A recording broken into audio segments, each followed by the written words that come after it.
Nathaniel Bandy.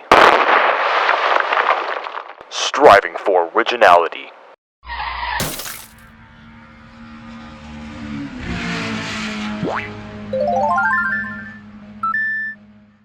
Dry Desert. This is one of the most interesting desert levels for a variety of reasons. I don't really know what it is about this track design, but it all feels really well thought out. The course starts with several wavy turns. There are pokies right in the middle of the course that have to be avoided at all costs. As you get through the laps, some pillars fall into the sand, which can be used to do tricks. After that, you'll find a huge quicksand pit that you have to drive around to avoid. If you have a mushroom, you can zoom through some of it, but you have to be careful as you could get sucked into the middle very easily. The end of the course features a beautiful oasis with lots of elements. Underwater, you can perform tricks with rushing water and off of many hills. There's a lot going on in this track, and there's a lot of different types of strategies to learn. It's really cool how the sand gets stuck to your tires and your tracks get left behind in the sand. There's so many nice small details filled in Dry Desert. The sand looks so great. The oasis is filled with grass. There's ancient markings on all the pillars, all sorts of good stuff. The music sounds very stereotypical, but it works with this track. It's like a combination of ancient and modern sounding at the same time. Donut Plains 3. While this course has nothing to do with donuts, Donut Plains 3 is not too bad. At first glance, this track looks pretty standard, but it actually isn't. There's a very swampy feel going on. The water you step in almost seems to be murky when it really isn't. The track layout is flat, but there's tons of challenging turns to endure. Donut Plains 3 is definitely harder than it looks. You'll have trouble staying on the track. Around the end, Monty Moles will be digging around, and you can use their leftover dirt paths to get speed boosts. You'll also find areas filled with puddles of water, expected to be a bit slippery.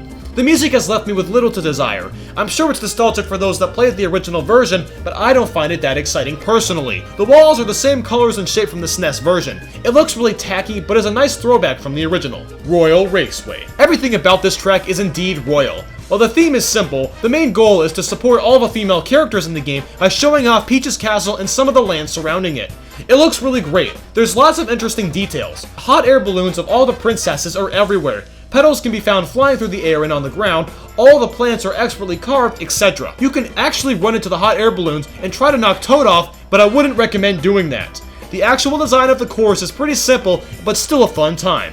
Some may find the layout kind of boring though. There's not too much variety in terms of the gameplay. The end has a huge gliding section which is cool, but that's about it in terms of the layout. The music is really nostalgic for me, so I love it. It makes you really excited and ready to move forward with the race. About halfway through, there's a ramp where you can take a quick shortcut. It does require a mushroom though. There's a lot of grassy areas and not so much road, so avoiding the grass can be tricky if there's a lot going on at once. This also leads to plenty of opportunities to use a mushroom across the grass to catch up a little bit. The detail on Peach's castle itself is beyond incredible. I almost wish I could just drive past the gate and explore it for fun. DK Jungle. DK Jungle has us driving through a thick and luscious jungle as well as an ancient Aztec looking building.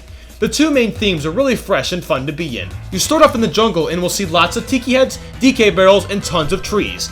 There's a part where you bounce off a huge flower which is really neat. The flower is interesting because to perform a trick on it, you have to time your trick just right.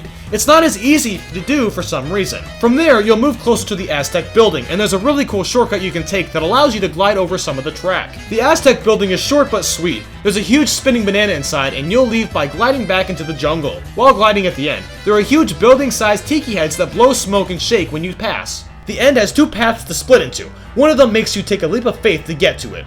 The first few times there's a serious adrenaline rush because of the gap in the road. It's really fun to go across while taking a drift. The track itself isn't too challenging and there's lots of places to trick at.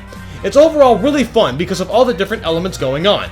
The music is a really fast and exciting remix of the Donkey Kong Country theme. I love it. From this cup, Royal Raceway is my personal favorite track. What's your favorite track in the Banana Cup for Mario Kart 8? Let me know below in the comments. Like if you liked, dislike if you want to Falcon Punch me right after watching this. Make sure to follow my Facebook, Twitter, Twitch, and Tumblr to keep up to date with upcoming videos and projects. Thanks for watching, have a great day.